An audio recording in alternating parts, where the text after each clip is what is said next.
Maulang hapon mga katigit. Yan, pahirapan naman ang paglabas dito sa Buendia Terminal. Sinimento na naman yung harap ko. Sinimento na naman yung gutter. Gutter na sinimento.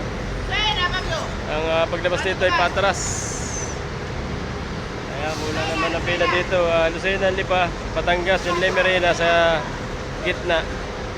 Doon nakapila.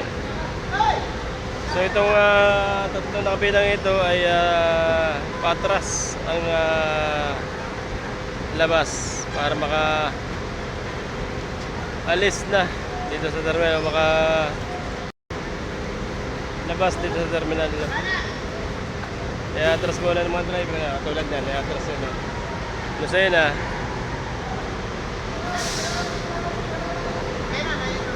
Pila po kayo, pila yung mga Lucena, pila. Yan, tulad niyang puno na ito. Atras ito. Ito sa gitna.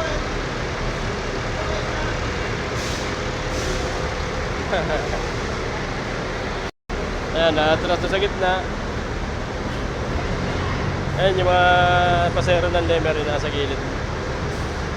Kaya assist ng konduktor patras, nag-assist yung konduktor. Doon lalabas sa gitna yan sa hallway.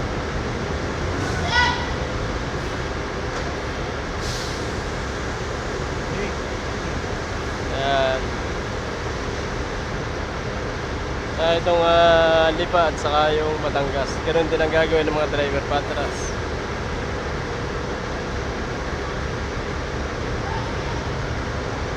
Ayun, oh. So, Rosario, alas 3:30. Maraming pasahero, madabilis ang punuan. Kaya kita mo ito, kapipila na ng 5106 at saka 1225. Puno na rin agad to. Dahil may nakapilang pasahero dito kanina. Ayun, nakalabas na.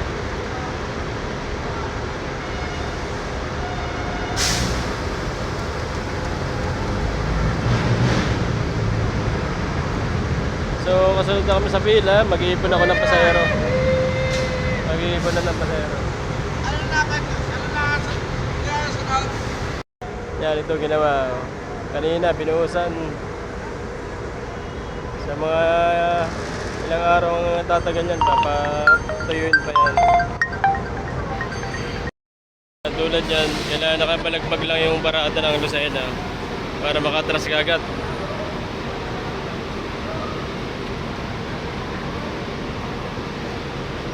Yan, nakapila na po kami. Sasakay na ng pasahero. Ayan, mabilis na kapuno kami. Atras na si Telega. Pinatras ko na itong isang bus na nasugbo. Sige, atras!